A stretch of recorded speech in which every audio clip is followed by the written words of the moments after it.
화폐의 신뢰도가 추락을 하고 자연스럽게 그 화폐가 시장 경제에서 경쟁력을 잃어버리면서 민간 화폐인 스테이블 코인에 대체되는 현상들이 나타나고 있다. 묻지마 투자를 하시면은 한두 번은 초심자의 행운으로 벌 수 있겠지만 결국 다 토해낸다. 그러니까 행운에 속지 마시라.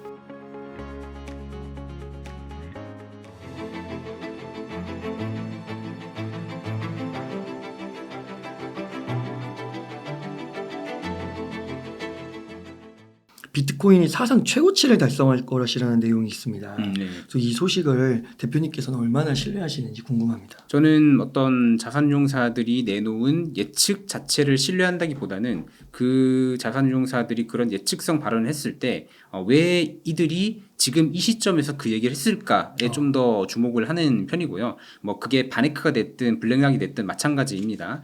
사상 최고치를 달성할 거라는 그 예측이 분명히 어느 정도 주요한 면이 있긴 하지만 어쨌든 이 업체들은 그 모든 발언들이 자신들의 이익과 관련이 되어 있고 ETF 승인을 해달라고 신청을 해놓은 상태이기 때문에 그들의 입장에서라면은 사상 최고치를 찍는다라고 이렇게 호언장담하는 것이 어떤 식으로든 그들한테 플러스가 될 것이기 때문에 그렇게 얘기를 한 것 같고 뭐 그런 예측과 상관없이 아까도 말씀드렸지만 4분기쯤 되면은 어쨌든 연말에 가까워지고 있는 시기일 테니까 그러면 이제 연준이 어느 정도 예측했던 대로 금리 인하가 3회 정도는 있을 수 있다라고 작년에 얘기를 했지 않습니까? 그러니까 금리 인하 시점과 맞물려서 그게 또 비트코인 시장의 유동성을 공급하는 효과가 분명히 생길 것 같고 또 미국 대선 이슈와 맞물려서 분명히 가격에는 좋은 영향이 있을 것 같다라고 저는 생각을 합니다. 네, 그 비트코인이 이렇게 강세 흐름이 강해지고 막 전 세계적으로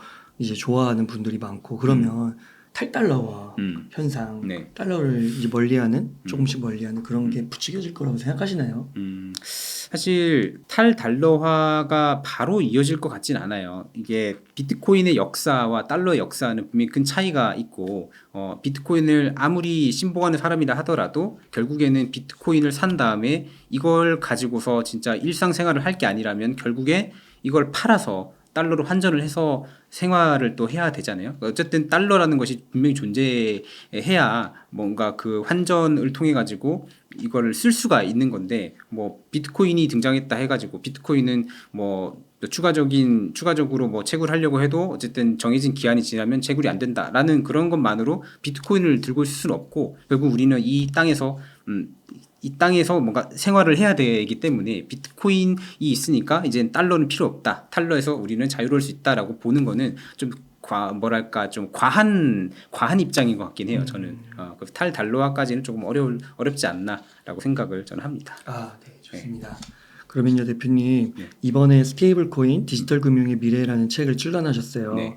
타이밍이 참 절묘합니다. 네. 그래서 비트코인도 화두가 되고 있고 암호화폐에 대한 관심도 점점 오르고 있는데 책 소개도 좀 해주시죠. 네, 여러분들이 이제 스테이블 코인에 대해서 얼마나 들어보셨는지 모르겠지만 이제 가상자산인데요. 가상자산인데 가격의 변동성이 거의 없는 그래서 거의 1달러에 고정되어 있는 가상자산이 있다면은 혹시 여러분 상상이 가시는지 잘 모르겠습니다.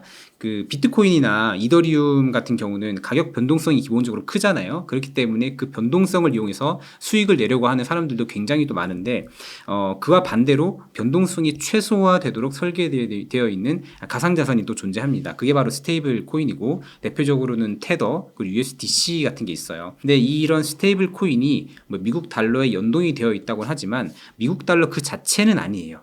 하지만 그 달러를 기초 자산 삼아서 발행된 디지털 토큰이기 때문에 미국 달러의 가치를 담고 있으면서도 디지털 자산처럼 자산답게 훨씬 빠르고 저렴하게 달러의 가치를 주고받을 수가 있거든요. 그리고 달러를 해외에 송금할 때는 뭐 송금액 그리고 송금 수수료, 송금 시간의 제약이 있지만 달러를 기반으로 한 스테이블 코인을 송금하면은 그런 제약이 상당 부분 줄어드는 게 또 사실입니다. 그리고 우리가 송금을 할 때도 뭐 1달러나 뭐 0.5달러 단위로 작은 소액 단위로도 보낼 수 있고요. 뭐 수수료도 블록체인에 따라 조금씩 다르긴 하지만 적게는 몇 원 수준이고 송금이 완료되는 시간도 거의 수십 초 내외이기도 하거든요. 심지어 은행 계좌가 없는 사람이어도 스테이블 코인을 이용해서 송금을 하거나 결제를 할 수 있기 때문에 이제 개발도상국처럼 금융 인프라가 열악한 곳에서는 이미 스테이블 코인이 많이 사용이 되고 있습니다. 이 놀라운 디지털 금융 기술의 결정체인 이 스테이블 코인을 국내 최초로 다룬 서적이 바로 스테이블 코인 디지털 금융의 미래입니다. 야, 국내 최초. 네. 야, 이 스테이블 코인은요. 뭐 폐기되거나 상폐되는 것 같은 네. 문제가 발생될 수 있지는 않나요? 뭐 스테이블 코인을 이제 상장한 거래소들이 거래소의 어떤 결정에 따라서 뭐 상폐할 수 있겠지만 그러기에는 스테이블 코인이 기본적으로 크립토로 다른 크립토들을 거래하는 트레이딩 페어로서 이제 자리를 잡았기 때문에 웬만큼 정말 문제가 되는 그런 스캠성을 띠고 있는 스테이블 코인이 아니라면은 쉽게 거래소들이 상폐를 할 것 같지는 않습니다. 아, 그렇군요. 네. 그러니까 우리가 이제 경제학 공부할 때 관심 있으신 분들은 막 달러의 역사, 네. 뭐 한국 통화, 네. 뭐 통화의 역사 이런 네. 거 공부하잖아요. 네. 이제는 이런 가상 세계가 점점 커지고 메타버스 세계가 우리에 들어오면서 이런 스테이블 코인의 역사 이런 것도 공부를 해야겠네요. 그렇죠. 뭐 언젠가는 그런 역사가 쌓이다 보면은 이 관련된 역사책도 나올 수 있겠지만 아직 제가 살고 있는 이 시점에서는 아직은 조금 이르긴 하겠지만 어쨌든 제가 봤을 때는 이 스테이블 코인이라고 하는 디지털 금융 기술이 굉장히 유망하다라고 저는 생각을 합니다. 그러니까 이게 변화의 속도가 너무 빨라가지고 네. 이게 테더 발행량도 엄청나게 빠르게 늘고 있지 않나요? 네, 맞죠. 그러니까 뭐 예전에는 뭐 예를 들면 뭐 5조였는데 네. 갑자기 10조 막 이렇게 네. 넣으면은 엄청나게 빠른 속도로 되니까 네, 공부 안 하면 안 될 것 같아요. 예, 그렇죠. 이런 스테이블 코인이 없으면은 당장 이제 자신의 자산 가치를 지키기 어려운 그런 사람들이라면은 정말 절박하게 이 스테이블 코인을 공부하고 이용을 하겠지만 아직 한국에서는 그 정도까지는 아니기 때문에 비교적 좀 여기선 덜 대중화된 측면이 있습니다. 하지만 이 스테이블 코인이라는 게 분명히 어떤 문제, 기존의 어떤 통화 시스템의 화폐 가치의 문제를 지금 해결해 주기 위해서 등장한 솔루션인 만큼 디지털 금융에 관심 있는 분들이라면은 꼭 한번 공부해 보실 필요가 있다라고 말씀드릴 수 있겠습니다. 그러니까 그 되게 책에 흥미로운 사례들이 네. 되게 많더라고요. 네.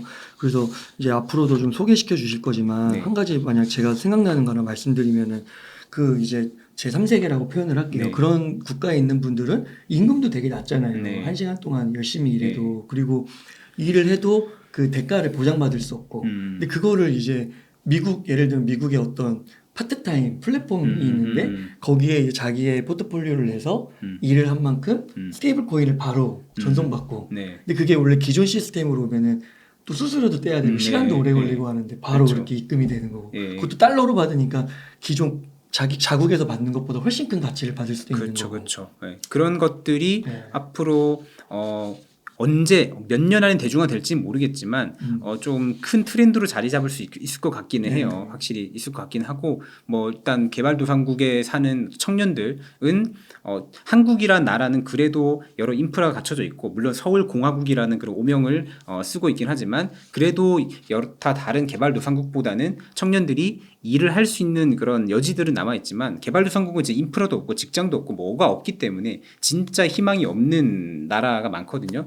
그런 나라에서 컴퓨터 한 대 혹은 모바일폰만 있으면은 그걸 가지고 자기만의 포트폴리오를 만들어서 인터넷 세계에서 돈을 벌 수 있다라고 하는 거는 되게 획기적인 개념이긴 하거든요.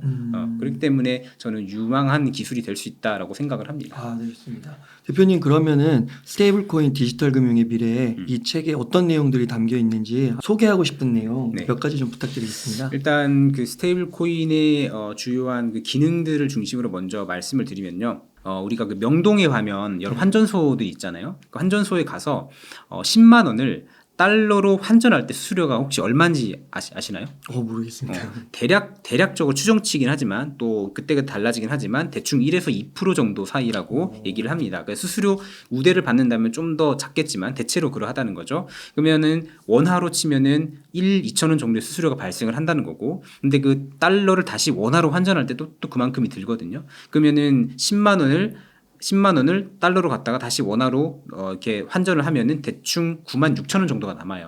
수수료가 꽤 많이 떨어져 나가는 편이죠. 근데 거래소에서 만약에 내가 달러 스테이블 코인을 산다면은 일단 사는 데는 돈이 들지 않죠. 빗썸 같은 데는 거래 수수료도 무료 선언을 했으니까. 그래서 달러 스테이블 코인 자체가 달러는 아니지만 이거를 그냥 달러로 내가 생각하고서 원화를 달러로 환전한다라고 생각한다면은 거의 그냥 사실상 비용이 없이 달러를 획득할 수 있는 그런 게 되는 거죠. 네. 그런 점에서 환전에 있어서 스테이블 코인이 큰 효용을 가져다 줄 수 있다라고 생각을 하고 그 두 번째로는 이제 스테이블 코인의 기능 중에 하나가 또 송금인데 그렇게 거래소에서 구매한 스테이블 코인을 거래소를 통해서 보내거나 혹은 거래소에서 내 지갑으로 보내서 다른 곳에 보내면은 수수료가 거의 들지 않거든요. 뭐 이 또한 이제 어떤 블록체인을 쓰느냐에 따라 다르긴 하겠지만 이제 뭐 예를 들면 아비트럼 같은 블록체인을 통해서 테더 1,000개, 그러니까 대충 1,000개면은 한 130만 원 정도가 되는데 그거를 아비트럼 네트워크를 통해서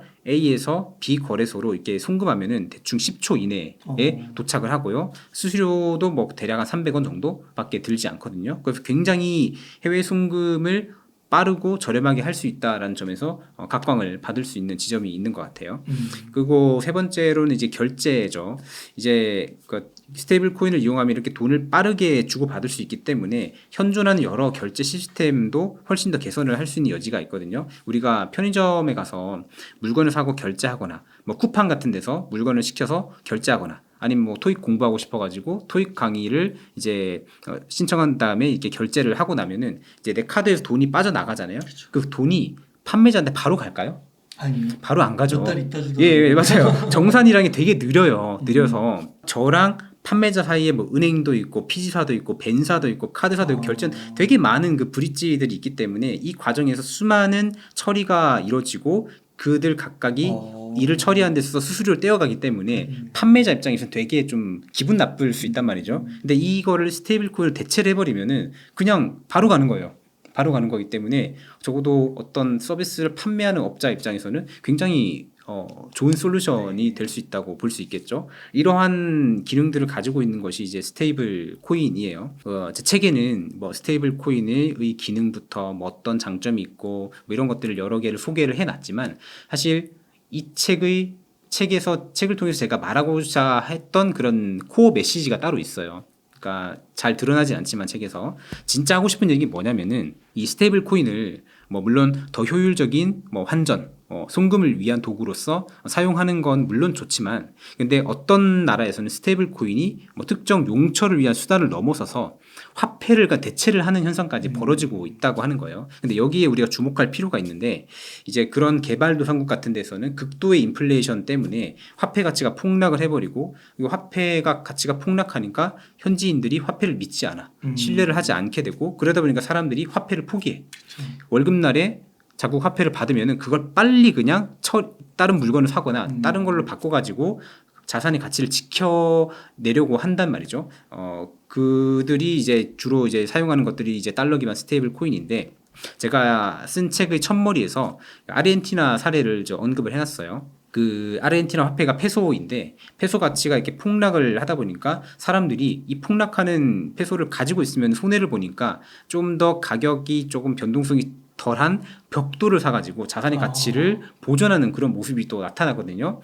저희 같은 한국인의 입장에서 되게 무슨 그런 게 있어라고 싶겠지만 그들 입장에서는 그렇게라도 하지 않으면은 이 자기가 급여로 받은 돈이 아이스크림 녹듯이 녹아버린다라고 하는 거예요. 그렇게라도 하지 않으면 안 될 정도로 굉장히 심각한 상황이라고 하는 거죠. 근데 그러다가 이제 그런 사람들이 최근에 스테이블 코인을 발견하게 되면서 내가 벽돌을 사는 게 아니라 스테이블 코인을 사면은 이것도 달러처럼 1달러에 고정이 되니까 내 자산 가치를 지킬 수 있겠네라고 생각해서 스테이블 코인 거래량이 늘어나고 있더라라는 그런 뉴스들도 있거든요.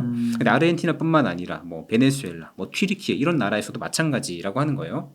재밌는 사례가 하나가 있는데 그 베네수엘라 하면은 모르는 분들도 많겠지만 이제 그 석유가 제일 많이 나기로 유명한 나라예요. 남미의 나라인데 그 나라에 그 마두로라는 대통령이 있어요. 독재 대통령인데 그 사람의 독재에 맞서 가지고 후안 과이도라고 하는 그 국회의장이 임시 대통령으로 자기를 선언을 하면서 세력을 키웠던 적이 있는데 이 사람이 코로나가 한창 왔을 때 미국 재무부와 협력을 해가지고 USDC라고 하는 스테이블 코인을 이용해서 현지 의료 종사자들한테 이걸 제공을 한 거예요. 그래서 이거를 제공해서 그 현지 의료 인력들로 하여금 코로나에 걸린 사람들을 좀 의료 서비스를 제공해 달라라고 이렇게 요청을 한 거죠. 그 마두로 대통령이 어떤 정치적인 이유로 뭐 은행이나 금융 시스템을 통제를 했다 보니까 어쩔 수 없이 택한 방법인데 그게 또 작동을 하더라는 거죠.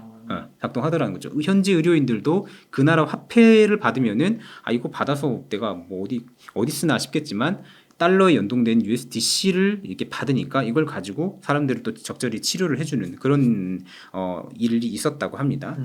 그리고 한 가지 또 다른 거로는 튀르키예, 보통 우리가 터키라고 알고 있는 그 나라 같은 경우는 이 정부가 엄청난 그 살인적인 인플레가 발생했는데도 불구하고 인플레를 억제하겠다는 명분으로 오히려 기준금리를 인하를 해버리는 이상한 정책을 단행을 해버린 거예요. 그러다 보니까 금리를 그렇게 인하해버리니까 고인플레가 발생을 해버리고 그 나라 화폐인 리라와 가치가 폭락을 해버린 거죠. 그래서 그 튀르키예에서도 막 테더 스테이블 코인을 막 사들이는 사재기 현상이 벌어졌다라고 하죠. 방금 제가 말씀드린 이 사례들은 대체로 이런 얘기들이 있죠. 인플레이션이라고 하는 거는 어디까지나 정치적 현상이다라는 얘기가 있는데 이게 바로 그런 사례라고 합니다. 방금 말씀드린 그런 나라들은 한때는 되게 잘 살았던 나라거든요. 아르헨티나도 그렇고 베네수엘라도 그렇고 튀르키예도 다 그런데 근데 이 나라들이 결국 경제가 나락으로 간 이유가 뭐냐?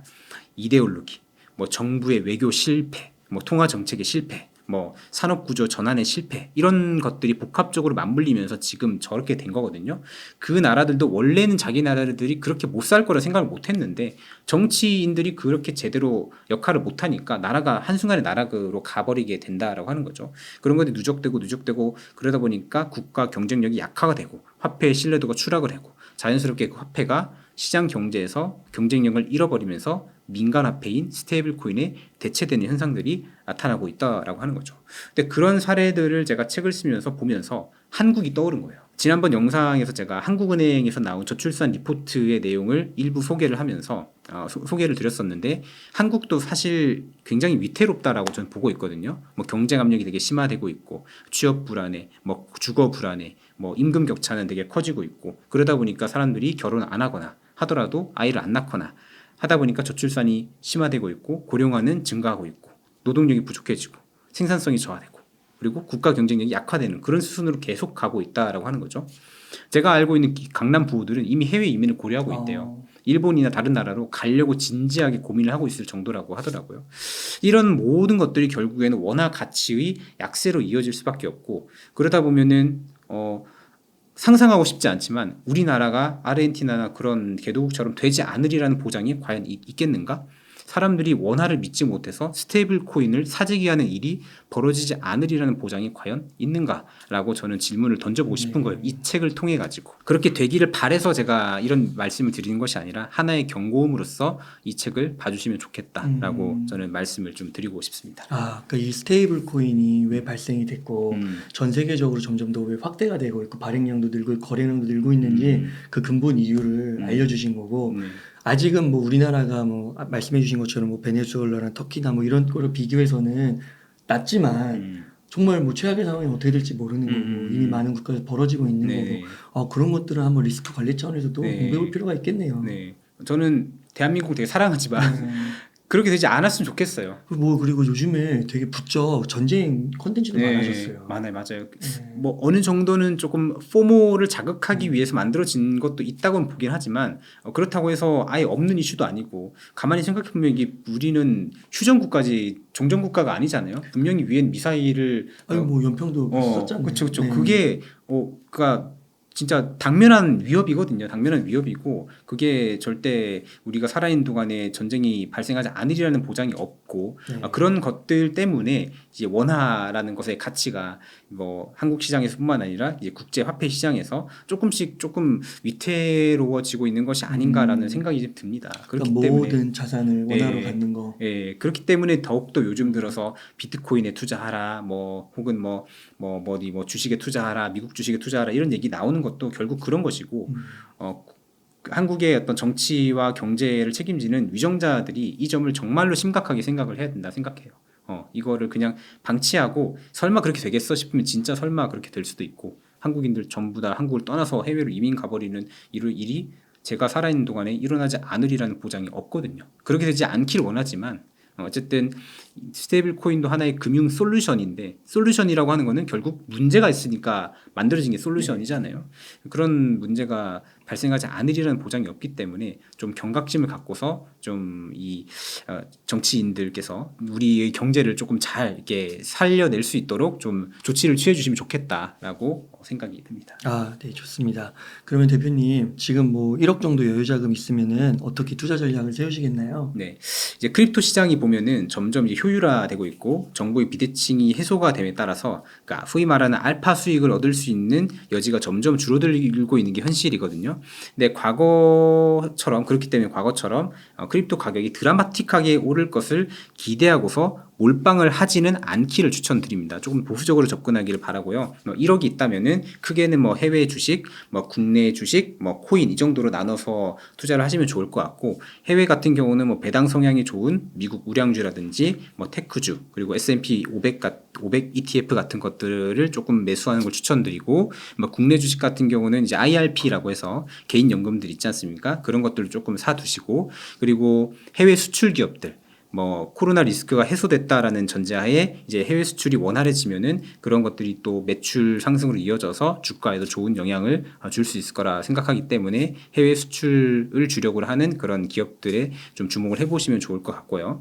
그리고 마지막으로 코인인데 뭐 비트코인이나 이더리움 이 두 가지를 중점적으로 이제 매수를 하시면서 포트폴리오를 관리하시면 좋겠다라고 말씀드리고 싶습니다. 아, 네, 대표님 오늘도 너무 감사드리고 네. 그러면 끝으로 시청자님들께 꼭 하시고 싶으신 말씀이 있다면 부탁드리겠습니다.